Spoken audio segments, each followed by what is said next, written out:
Magandang kabibayan, dito naman tayo sa balita pang gabi sa programa Halo-Halo Special Opinion Balita. Una ang balita, mga naipit na siyan sa Magalito, tagabuhat ng basahin natin ang balita ito. Ano na? Na bang bakbak, 23 days na? O 24? 23 days yata ng bakbakan. Basahin natin ang balita pagkatapos nito.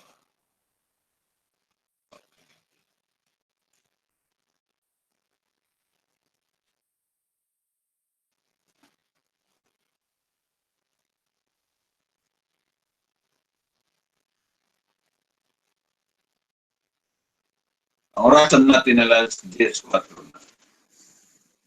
Ang programa ng station ng balita at tinapa ay matalakay sa naisupang kasalukuyan at nakapanahon.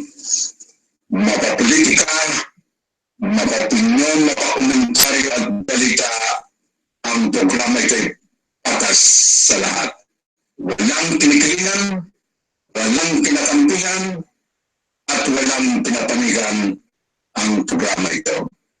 Ang programa ito ay public service sa kahanginan at trabaho lamang.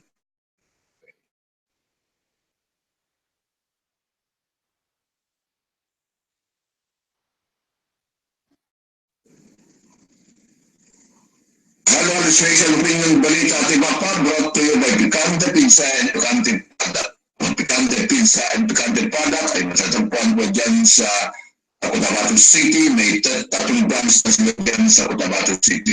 Tara na, ang Picante Pizza at Picante Product ay ang masarap na pagkain. Ito ay halal na pagkain.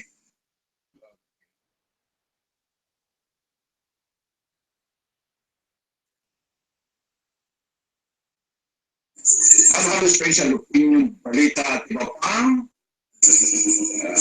para ng Absdamahan'Slive-Stream News Tv, the only informative news authority online. Basahin natin ang balita. Mga naipit na sibilyan sa bakbakan ay tuto, tagabuhat ng Maute. Hindi na lamang human shield ang ginagampahan na papel ng mga naipit na sibilyan sa bakbakan sa Marawi. 23 days ng bakbakan, no? Ayun, tagapagsalita ng 1st Infantry Division, Colonel Herrera. Nagamit na rin ang mga sibilyan bilang tagaluto, tagabuhat, at iba pa. Tapos ginagamit nilang tagaluto, tagabuhat na nasukatan na nilang kasama, tagabuhat ng bomba nila kung saan ilagay ani Herrera. Samantala, umabot na sa 37 sibilyan ang kumpirmadong namatay sa Marawi. Pero ayon sa pagsalita ng Crisis Committee na si Assemblyman Gia Alonso Adjong, dangdang sibilyan na ang namatay base sa nakita ng mga nakausap nilang survivor o mga lumikas na residents. Ayon sa militar, nasa 202 naman sa kalaban nila ang namatay. Pero kahit nakuha nila ang 8 building na ginagawang sniper area ng Maute, marami pa rin nila ang kalaban nila. We are still confronting around 150-200 militant. There are also combined armed militants, Abu Sayyaf, local terror group, Maute, another armed group, and foreign flight ayon kay Herrera. Relief goods para sa Marawi, hinarang. Hinarang ng mga relief goods na inakyat sa Marawi Huwebes dahil nasa firing lane na rin ang mga terorista ang provincial capital. Nasa 4 na barangay ng Marawi na lamang ang hawak ng Maute ngayon mula sa 96 noong simula, ngunit matindi pa rin ang depensa ng grupo at umabot hanggang Kapitolyo ang firing line ng mga sniper.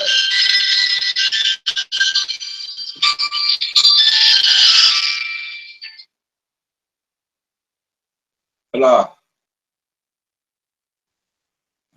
Ang sniper dito.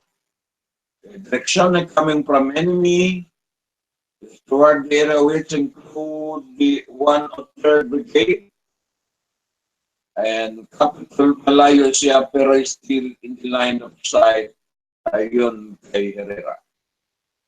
Bukod dito, bawal pa rin umakyat ang mga sibilyan sa Marawi.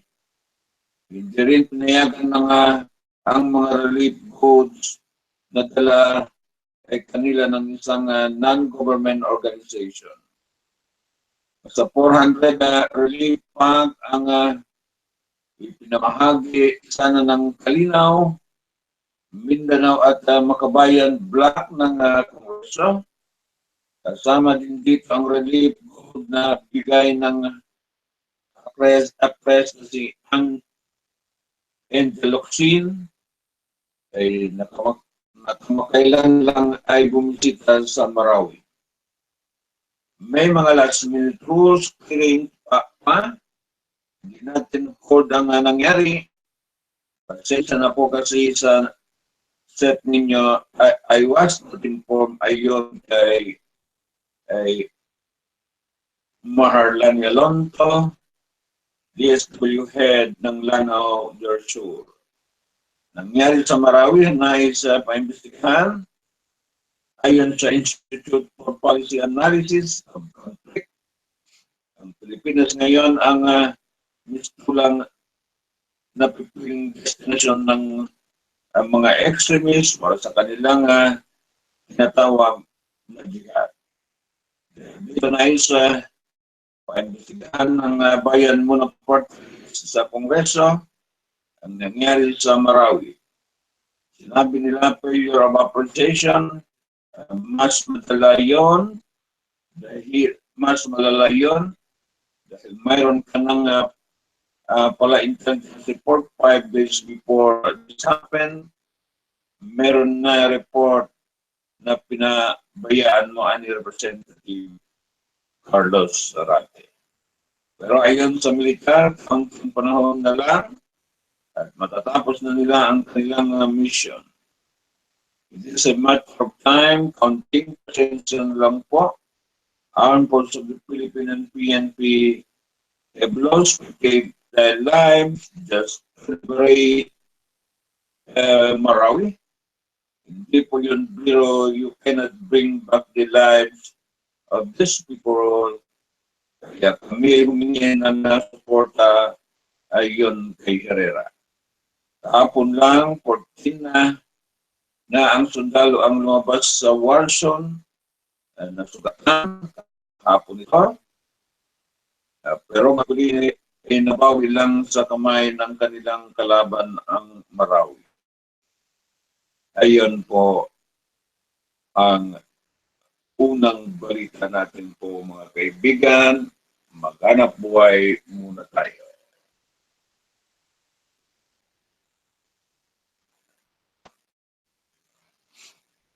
Aloy ng elektrisidad at mabilis na servisyo sa mga konsumo ng kuryente. Ngunit ito'y maaaring matigil, magdulot ng brownout o pagkasawi kung sasaway tayo sa ligtas na distansya sa mga tore, poste at linya ng kuryente. Makipag-ugnayan sa NGCE sa telepono bilang 02-981-4545 kung may alam kayong ligtas na gawain malapit sa poste ng kuryente. Isang paalala mula sa National Grid Corporation of the Philippines at ng Bantay Baterya.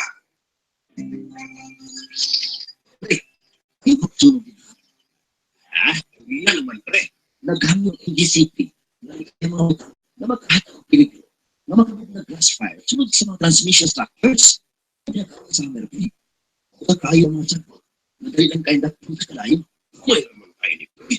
May lalaki pre. So, yung peligro, ano ito na pa yung hindi, sama sa kahoy doon sa transmission structures, tao doon ng Pinas.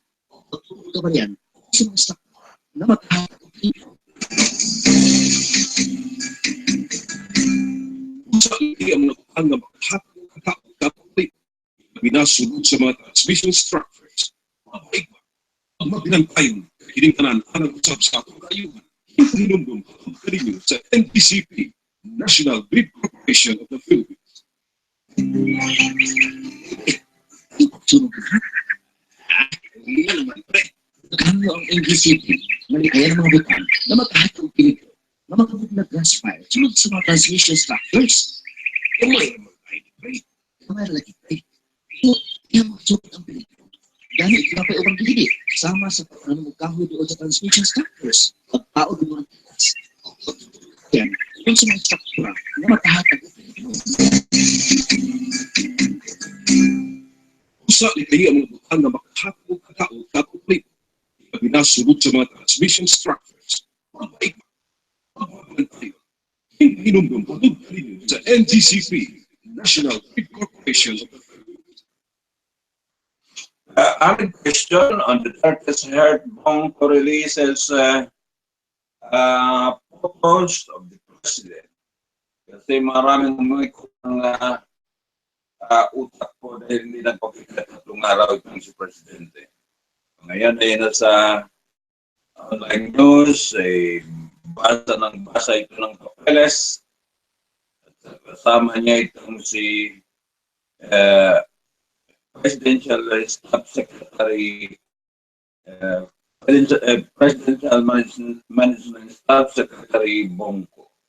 Manila, Philippines, amid the question surrounding President Rodrigo Duterte, Special Assistant on Tuesday released the photograph of the Chief Executive to allay concern over his condition.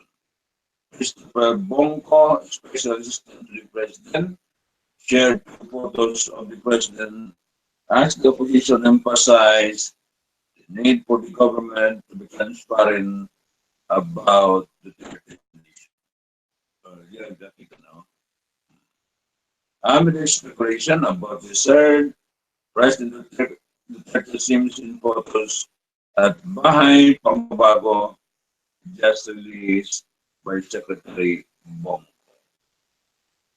Magdalo Party List, Gareliano, and Senator Leo de Lima, two of the staunchest critic of the President, said it is the palace responsibility to appreciate the public about the health condition of the Duterte, which they said it's a matter of national security.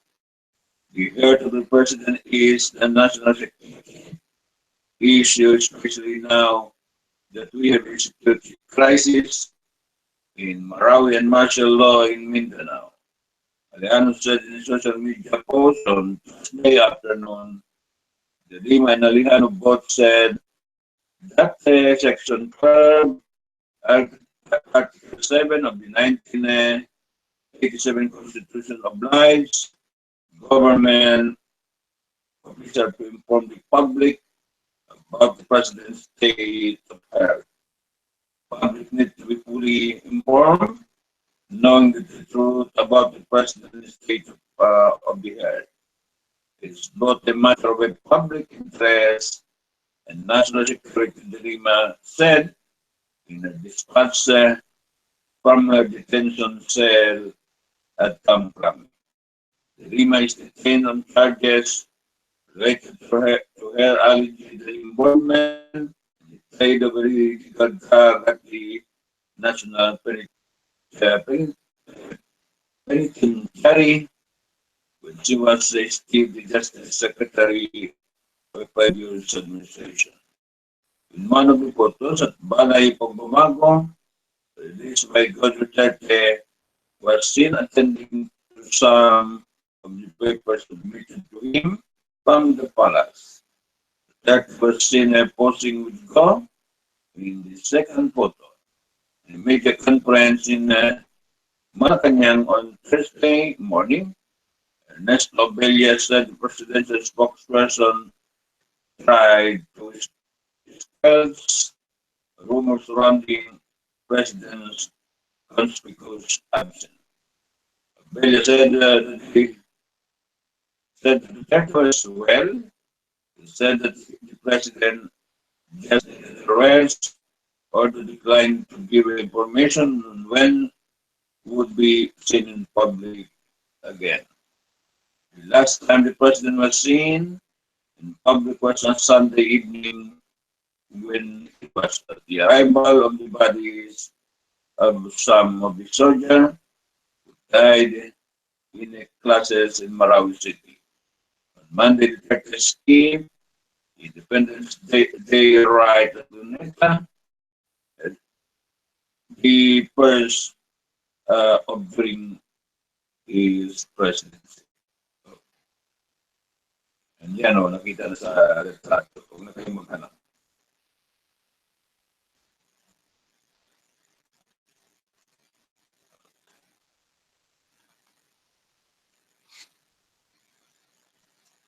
Huwag na kayong maghanap, no?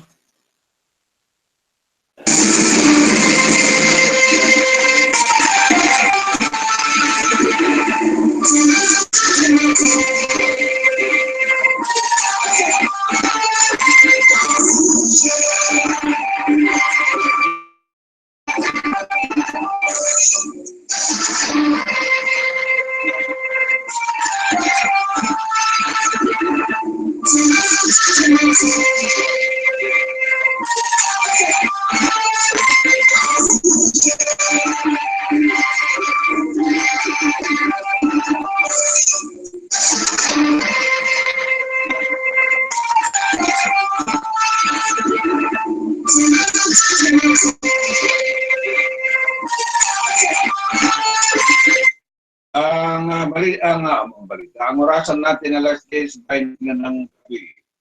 DOJ Board start processing cash assistance for Marawi victims.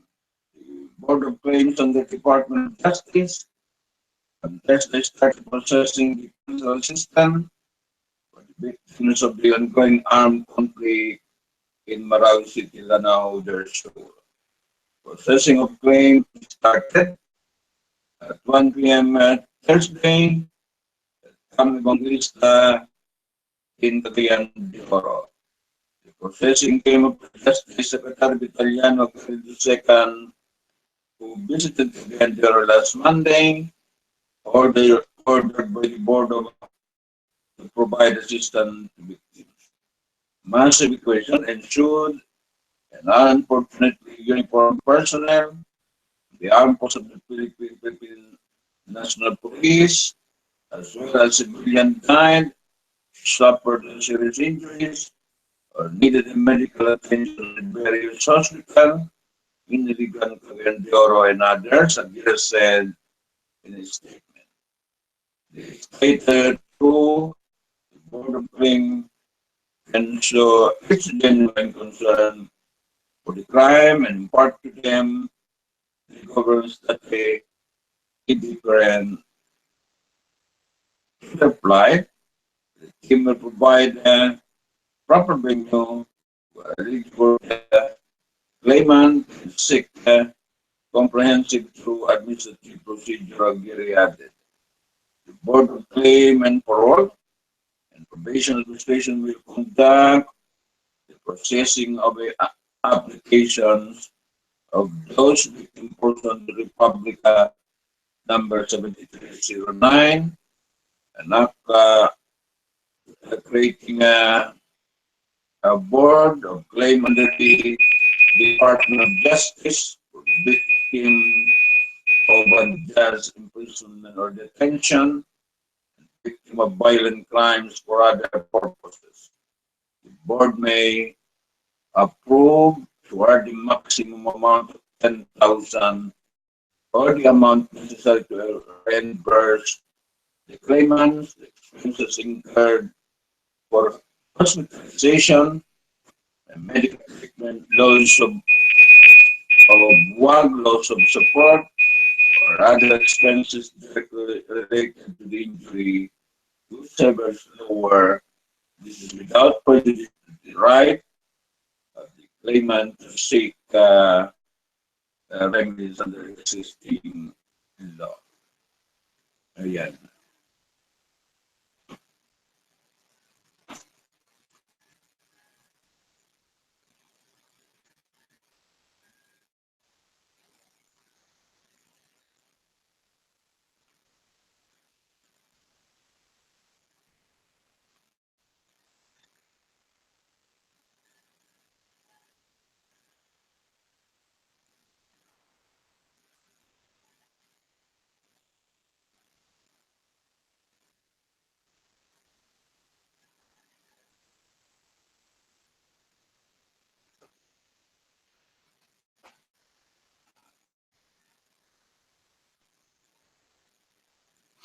Sunod na balita, alas 10 at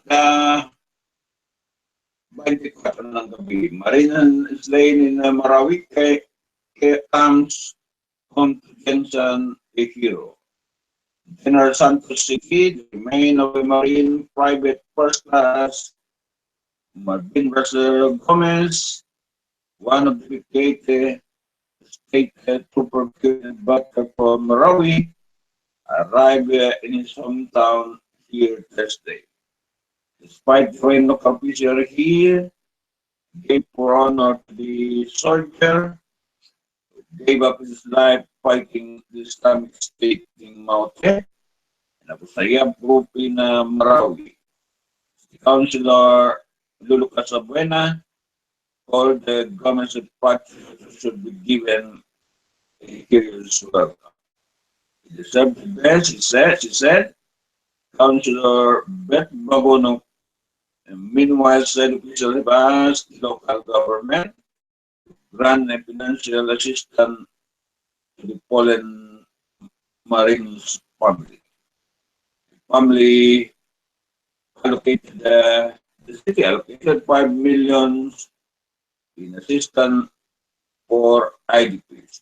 Internally displaced person, intention part of the fund must be given to the family of PFC Gomez Bagonok said. Marine Service, the city also gave honor to Gomez, one of the youngest government fatalities in the Marawi conflict at 23 years old. Right meanwhile recalled the slain soldier's kindness.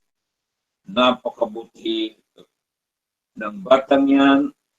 Dalawa lang iyan silang magkapatid. Yung kapatid niya isa ay staff pa sa pag-aral. Sabi niya sa nanay niya, hindi siya mag-asawa hanggat wala siyang naipatatay yung bahay, said Gomez and Fernandez. The tribute prepared by the village official urged await Gomez when his remain arrived at his home in Purok Puting Bato. Jensen pala itong si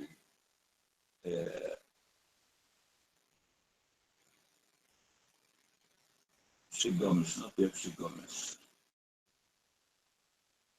Okay.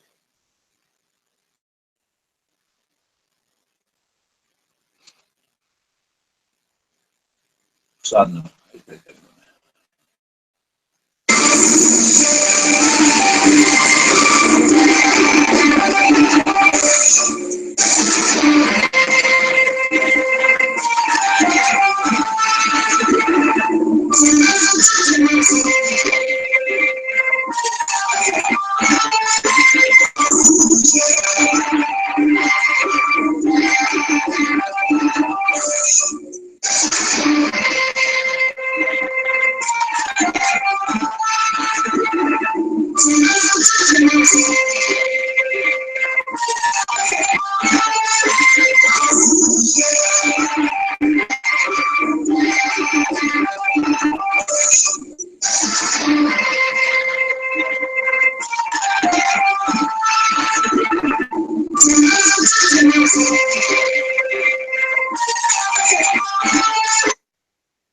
At least 100 bodies started in Marawi City official.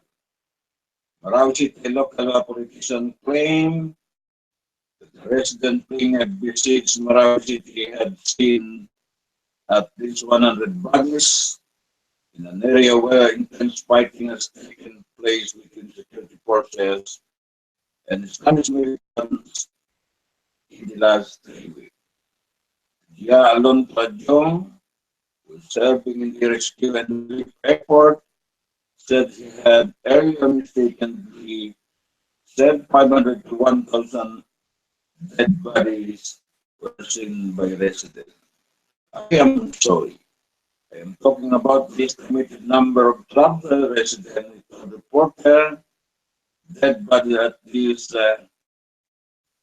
100 scattered around the encounter area. The military has said 290 people have died in more than 2 weeks of fighting, including 206 militant, 58 soldiers, and 37 civilians.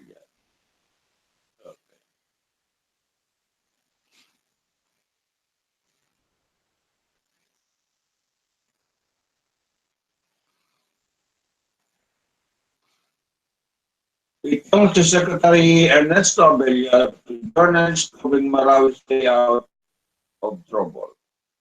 Manila Philippine Malacanang unregistered the journalists covering the conflict in Marawi to take a precautionary measure as they cover the continued clashes within the Philippine security forces and Islamic militant in the city. Abella's statement came after journalists for Australian Broadcasting Corporation, ABC, was hit by stray bullet where he was covering the conflict in Marawi City, which has already entered in 4th week. In a series of social media posts, Adam Carvey, East Asia correspondent for ABC said that his injury was not life-threatening or that the bullet was still in his neck. Abella, the presidential spokesperson, said that the media covering the streets of Marawi City should mind their safety. The performance of the duty emphasized that no story is more valuable than one life. While I understand that you would not think your duty, the pursuit of any story, bear in mind that there is no story more valuable than one's life. Necessary precaution and stay safe while covering a conflict. It said.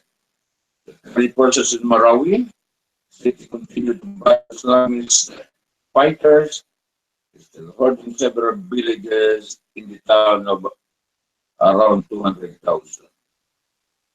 The tribe has forced most of the inhabitants of the Islamic city to flee to safe ground, prompting a series of humanitarian situation as the government tries to take care of its internal displaced residents.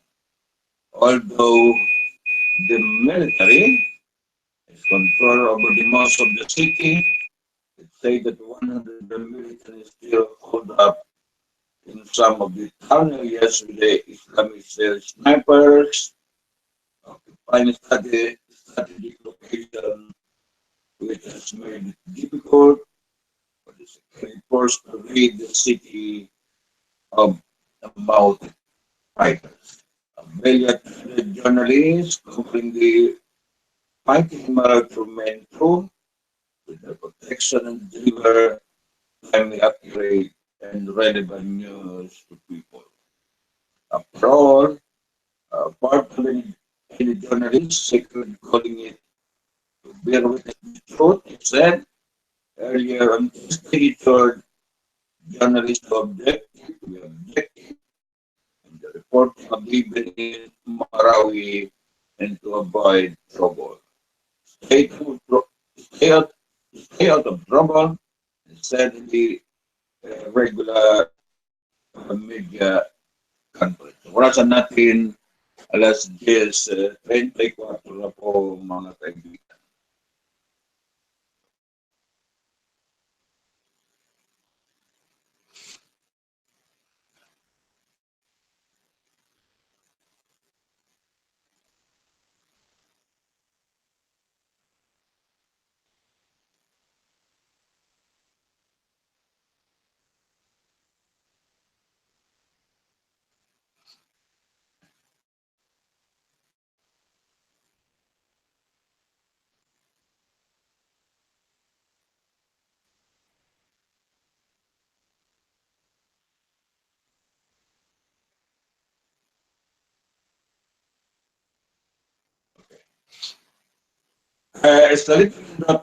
Mendoza.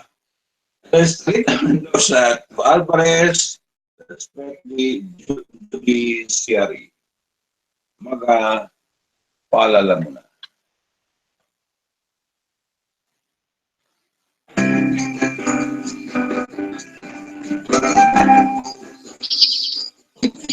Asa ka ato? What minutes? Sa mga dito, pre? Ang pagdila, ipagpupog na sila o palay. Oh, mao ba? Asa ka pre? Knowledge, gagawin mo daw sa transmission structure. Usa. Oh, hindi mo? Buka. Hindi. Ang pagdalong sila, mag-review ang mga ibawang sa delikado nila kinagawin. Ay mag-press na doon sa transmission structures.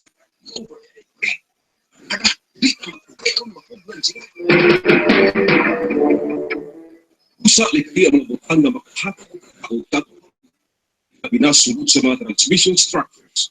Pagbaigma, pagbagantayon, kining tanan alang usab sa atong kaayuhan. Hinumbong tugkalin sa NDCP, National Grid Corporation of the Philippines.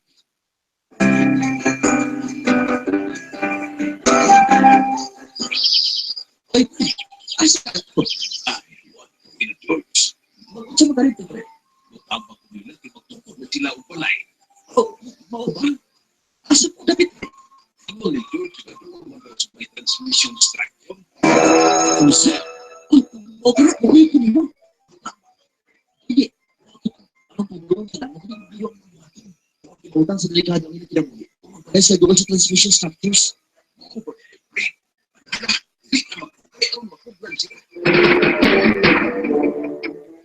Usa likay ang mga butang na makahatag ng kadaot dapat ulit na binasulod sa mga transmission structures. Pagpaigma, pagmabantayon, hinumbong pagpapalinin sa NGCP, National Grid Corporation of the Philippines. Pre, masaya ba? Nangingin mo sa buntas sa kamar. Wow! Siya na imitingan. Sumala sa mga pre. Hindi ka nabutan sa mga pagmula. Kawat sa mga wire sa kuryente. Wala ka po na. Laot mo sa mga tao. Wala sila masayo kung yung delikado ang ilang buhay. Laot mo na. Taghan ang maamin. Hindi na sa Pilipino. Ang kinabuhi. Hanggang sa kamara. Hanggang sa wire. Mauna yan magsalita sa katawag. Napakawat ito sa wire. Sa mga nagkakayang high voltage transmission. Kinagyapan ng mahimong alako. Sa dapat makatulong din ang transmission. Hinumdang ng water and supply sa kuryente. Ay, maunang amay ko lang. Usa likay ang mga butang na makahatag ng karaot dapat na masulod sa mga transmission structures. Ay, magpaglang tayo, kining tanan alang usab sa atong kaayuhan. Hinumbong pagpapalinin sa NDCP, National Grid Corporation of the Philippines. Estorito Mendoza to Alvarez, respect the judiciary. Manila, Estorito Mendoza, the Solicitor General of the Dictator Ferdinand Marcos reminded the House Speaker Pantaleon Bobby Bebot Alvarez about the separation of power amid the legislature continued defiance of a court order. Alvarez on Tuesday asked out the three Court of Appeal justices who ordered the release of 6 Ilocos Norte provincial official detained since May 29 for contempt during a congressional inquiry.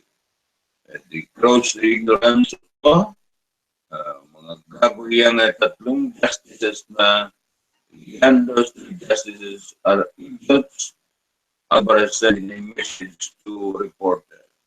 He was referring to the Court of Appeal, Special Court Division members, Associate Justice Stephen Cruz, Edwin Sorongon, and Nina Antonio Valenzuela, who granted the habeas corpus petition filed by the so-called Ilocos 6, sought for comment. Mendoza, the lawyer of the detained official, said, ako naniniwala namang mayroon pang tayong gobyerno, mayroon pa tayong sariling batas.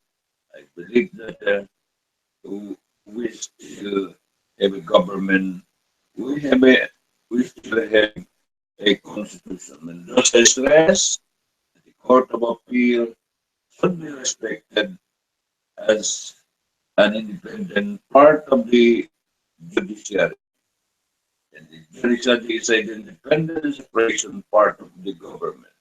He said it was shocking to see the House refusing to comply with the Court of Appeal order, even as the official had posted the necessary bond. Alvarez ordered them arrested after they were held in contempt for allegedly refusing to answer questions during the congressional inquiry into the alleged irregular procurement of a 66.45 million worth of daycare to the provincial government.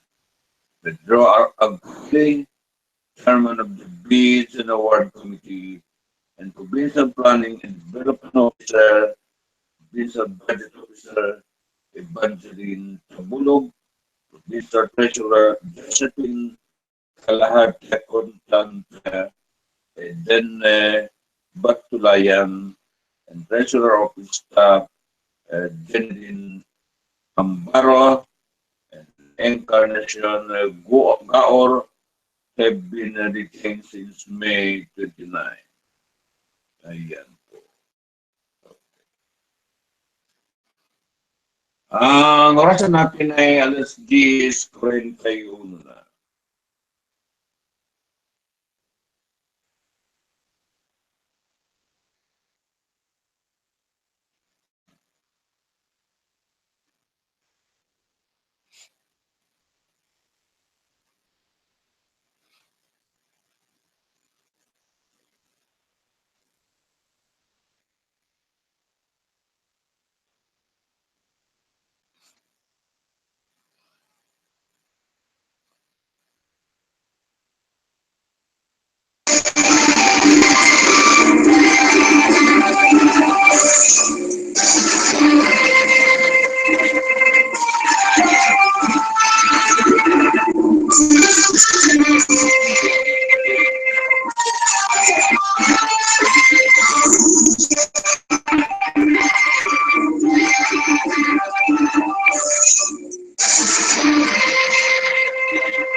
Armed of the Philippines vows to prevent Mindanao from becoming a jihad destination.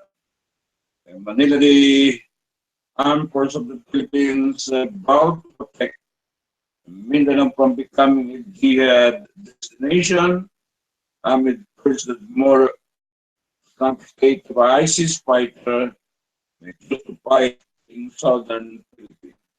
As for command, Philippine Army 1st Infantry Division Person Lieutenant Colonel Joan Herrera assured that the military would not allow ISIS to establish a caliphate in Mindanao. The armed forces will not allow that for ISIS to establish their Islamic caliphate here in Mindanao, he said in a press briefing Thursday.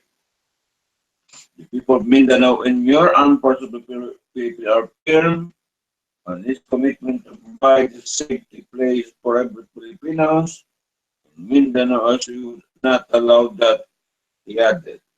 Sidney Jones, Director of the Institute for Policy Analysis of Conflict, on Thursday said Mindanao, particularly the area of Islamic City, Marawi has become a prepared destination.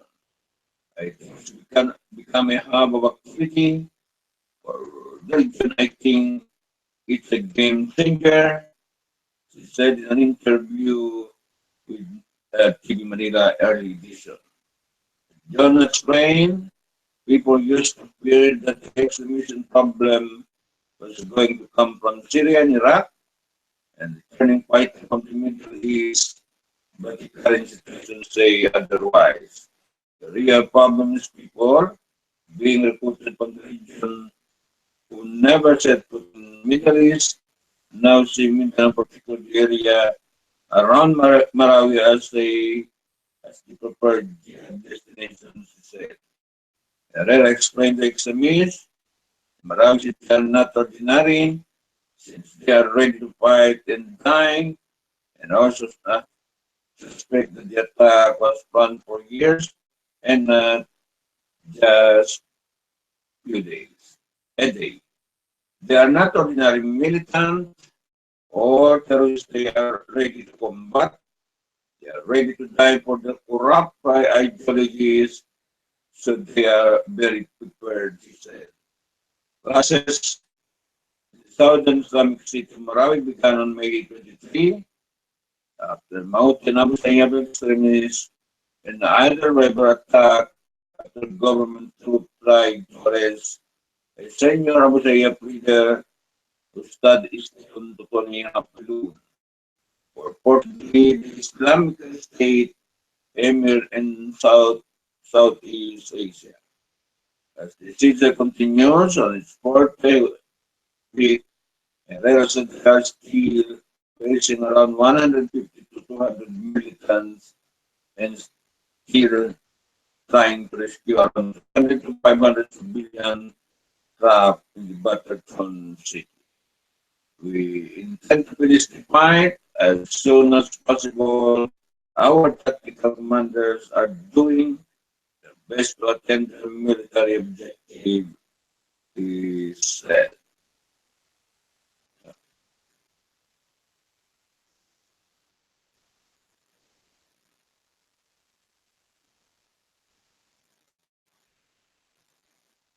Okay.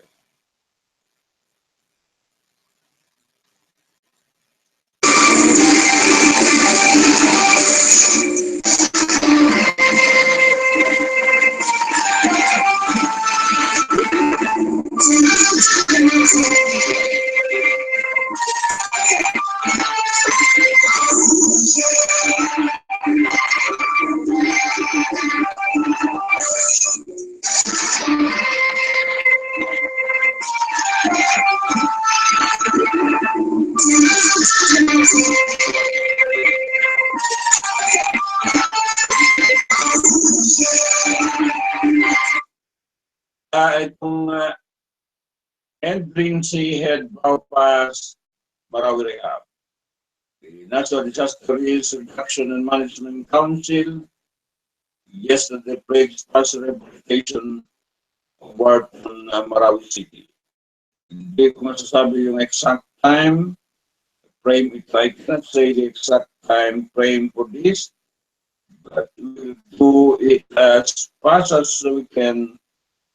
And the executive director, Ricardo Alad, said in an ambulance interview in Malacanang.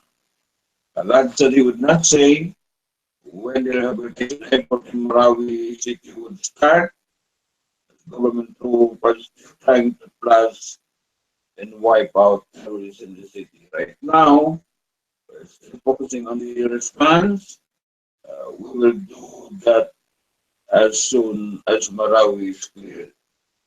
We will deploy rapid damage and need assessment that team said the government has learned its lesson from the rehabilitation areas devastated by Super Typhoon Yolanda. Believe the rehabilitation of Marawi would be faster. Anyway, Marawi lang to palagay ko, mas ano ito madali lang ito. It's not like the effect of Yolanda, that the case, kasi doon sa Yolanda, wala pang tayo masyadong maayos na template or protocol, but with this, natuto na tayo sa experience natin. The great calamity say, mapabilis natin yung process natin. This presidential spokesman, a spokesperson, Ernesto Abella, earlier said that the government would have paid 10 billion pesos for the rehabilitation of Marawi and the Bangon Marawi program.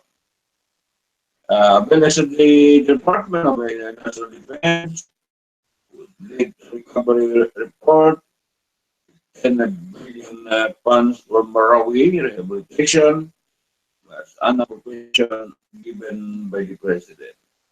As of June 14th, had said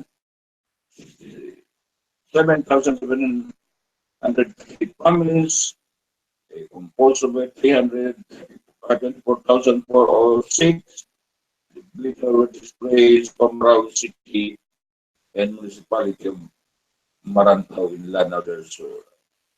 The Department of Social Welfare and Development, SWD, we have emergency structure assistance for the repair, the home rubbish relief conflict, the added, the affected person will also receive the government cash for work and livelihood assistance.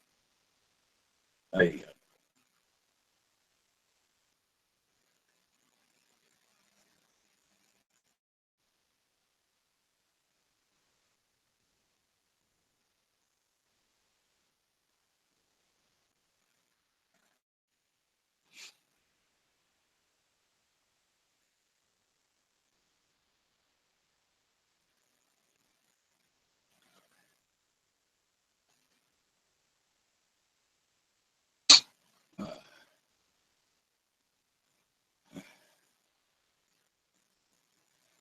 Balita na, War Mayor Gisella's body not much left to serve.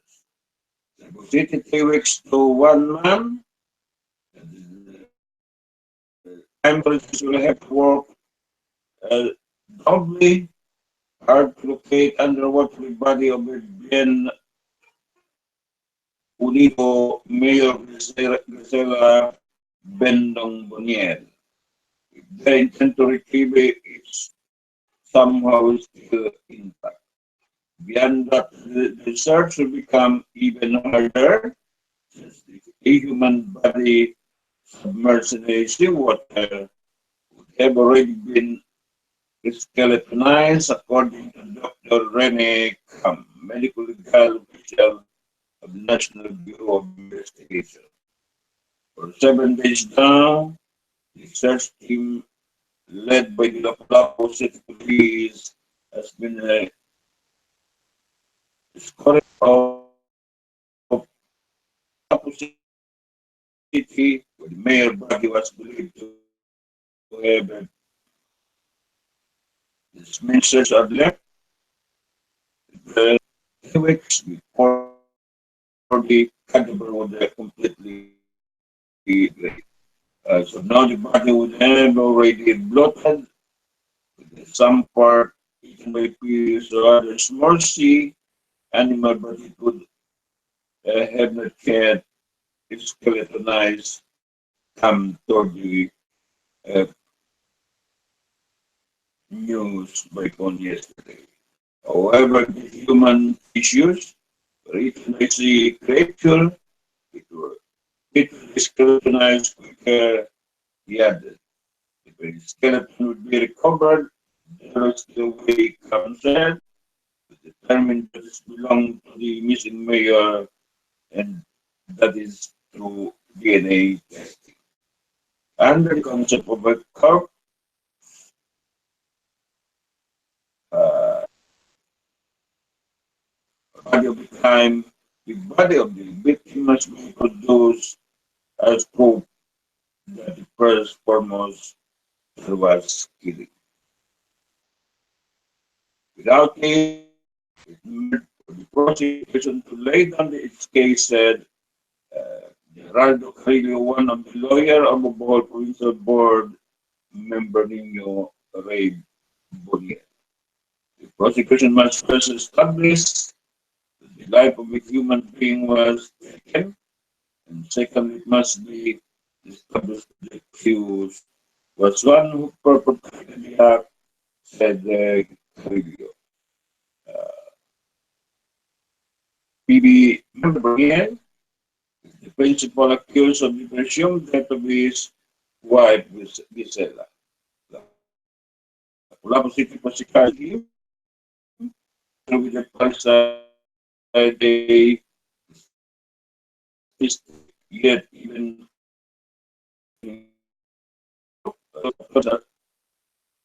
authorities are not showing the evidence yet. Patayon gihapon na continue na po si Police Office Director Senior Superintendent Romel Cabangot.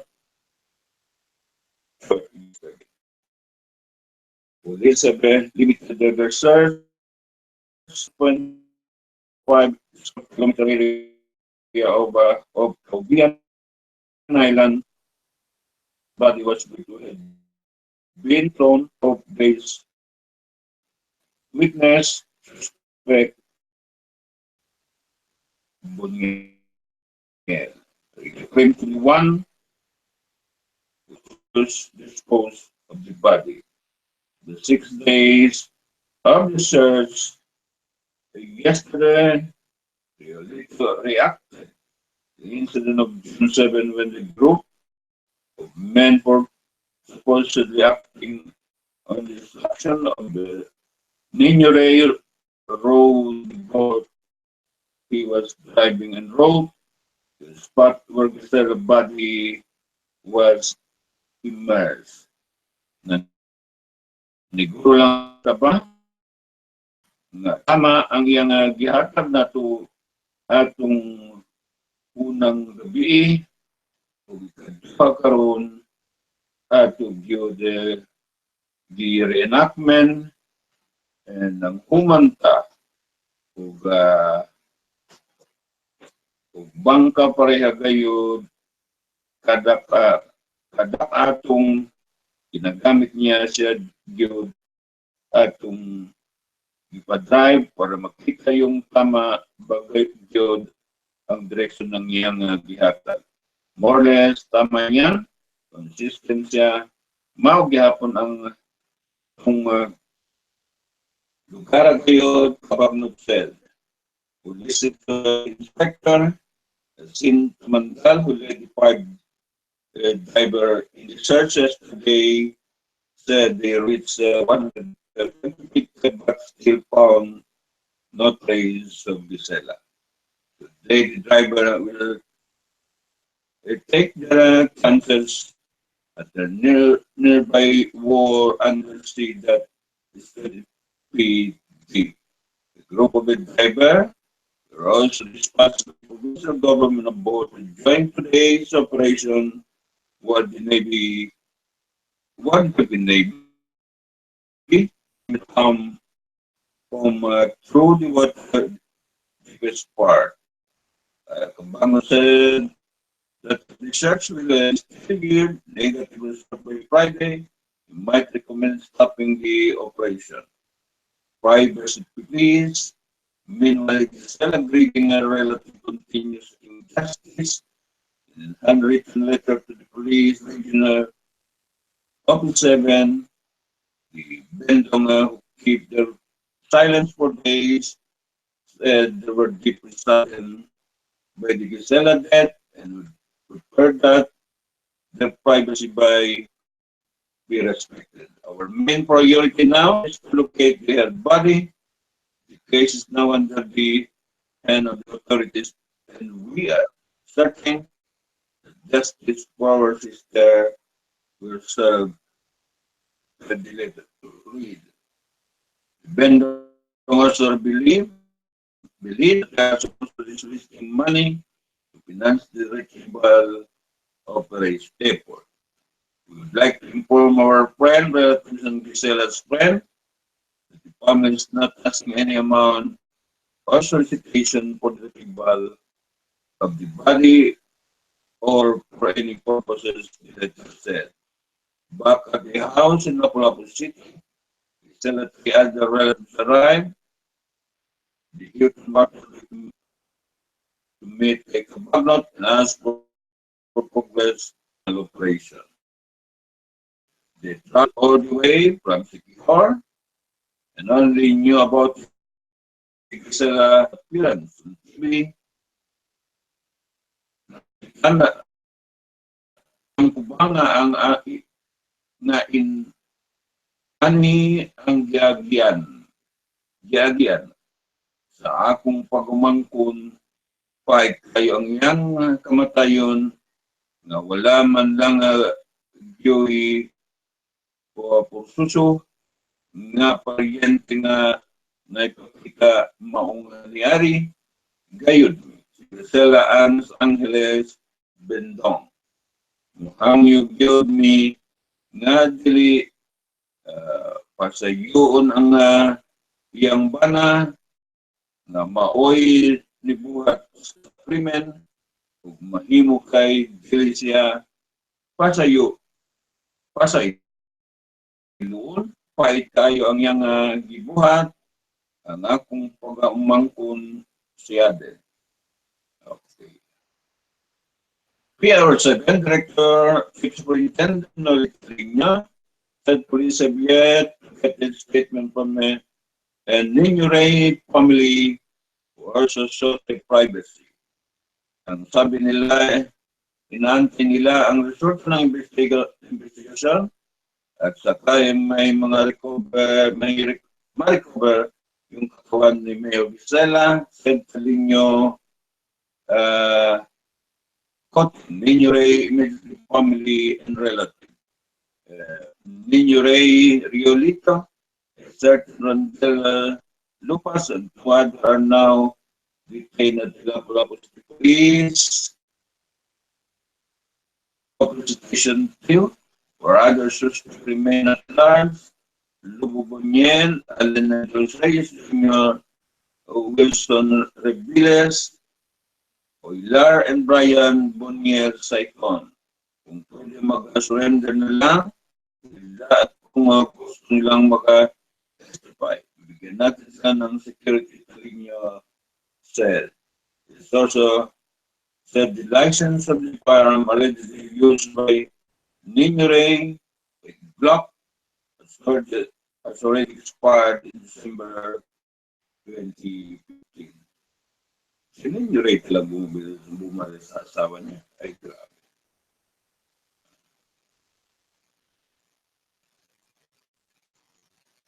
So, okay.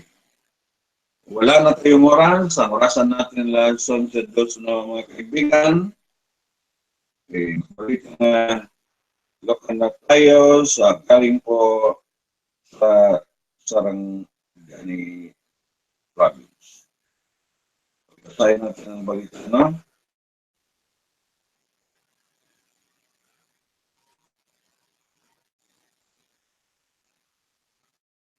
Itong balitang lokal, gidaghanon sa itambong sa Grand Itara nagpamatok sa pagkahihusa sa Muslim community sa tibuok Sarangani, na surpresa si Board Member Virgilio Clark, Vice Chairman sa komitiba sa Peace and Order sa Sanggunian, Tungaluwigan sa probinsya ng Sarangani tungod sa gidagahanon sa mga ditambong sa Gran Ika nga giorganisa sa sulong kapapaan programa ni Governor Stephen Tongbian Suluon niaging adlaw nga Miyerkules sulod sa Sarangani Capital Team unang higayon matud pa niya nga nakita ang gidagahanon sa mga niadisip kabahin sa pagsaulog sa Ramadan kumatulog lamang matud pa ang pagkayon nga pagkahiusa ang iyang mga kaigsuunang Muslim alang sa malinaw nga sa Sarangani Province kung breaking pa sa pagbuka sa mga kaigsuunang Muslim din matagatuig ng nahimong kondisyon sulod sa Kapitolyo sa Sarangani. Imbitahan tibuok probinsya ang mga Muslim elders o leaders nga pagsalo-salo sa iyong panihapon mga kaibigan. Dagdag balita, no? Napahigpit nga tabo ng kagabi ihon.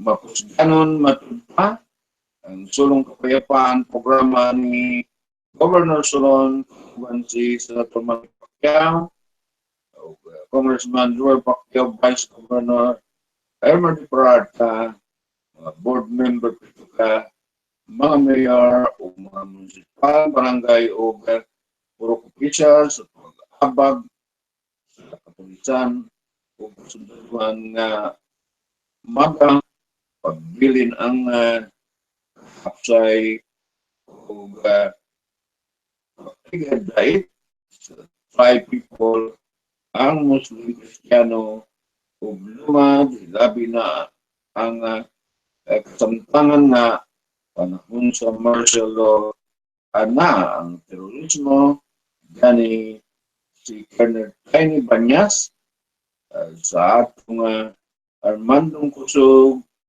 ang namahayag na anak sila nakasuporta sa sulong kapayapaan program consideration.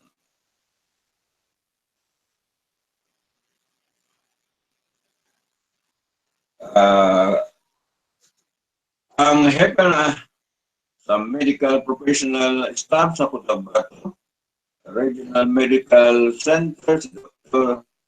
Dimarin Dimatingkal, ang bisito sa Maong Grand Hectare.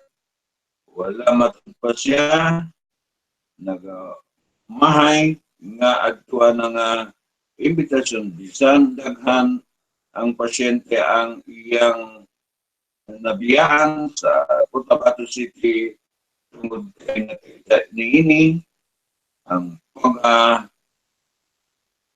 pangga sa mga opisyales ngadto sa Muslim community iyang gidasig ang mga ginikanan Muslim women o kabataan nga tutukan gayud ang edukasyon isip pagtabang na usabay nagpabiling malinawon o malambon ang lugar ang mag-uma matud pa iyang kahulugan kung wala kini nahagit nga makatapos sa pagtuon doktor pa ang iyang Ikalandigan si Dr.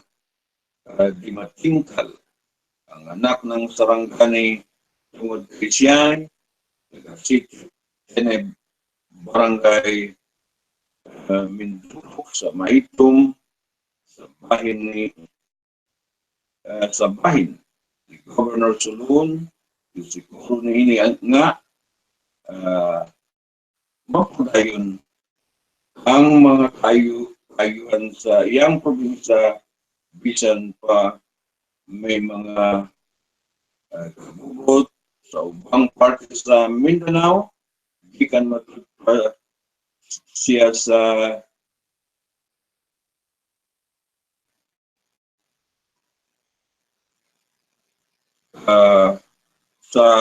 kauluhang Maynila o na istorya ang pipila sa mga kabinet, Sekretary ng Pangulong Duterte sama ni DPWH Secretary Mark Villar, siguro lang magpadayon ang mga programa o proyekto na hinagipod sa Gobernador ng Department of National Defense, Secretary General Delpin Lorenzana, alang sa pagdayon nga seguridad sa Sarangani Province. Yan ang complete balita.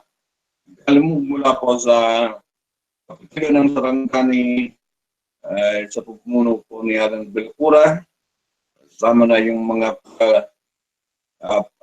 paligid niya ay mga right po dyan sa opisina ng Governor Steve Tonggan Solon po, mga kaibigan. So, kompletong balita, gabi ito, magbalikan angin na tayo pagkatapos nito.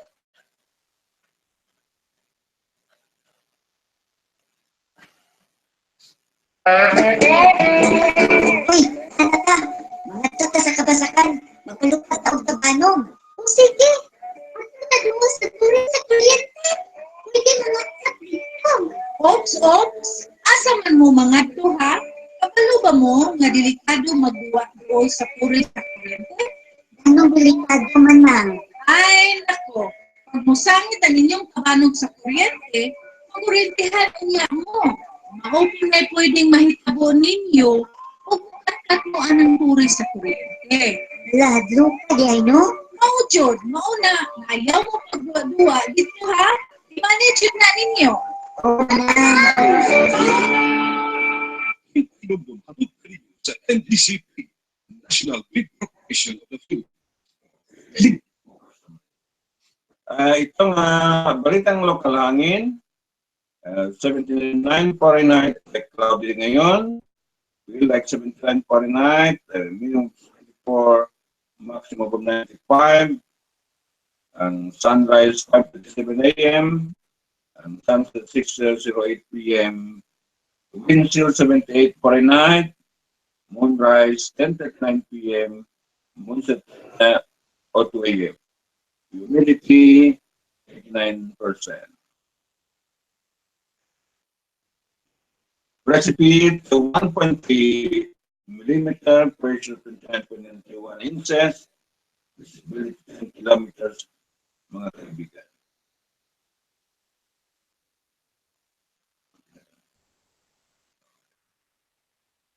Precipitate 0.0%, 0.75 Fahrenheit, 78 Fahrenheit. Komplet ang balita dito sa programa Halwaro Special Community Balita Tibo po. Absdamahan sa gabing ito. Balik naman tayo sa balita bukas ng umaga sa programa Halwaro Special Community Balita Tibo po. Partner ng Absdamahan'Slive-Stream News Tv on the Alternative News Authority. Salamat sa inyong patuloy pagsubaybay.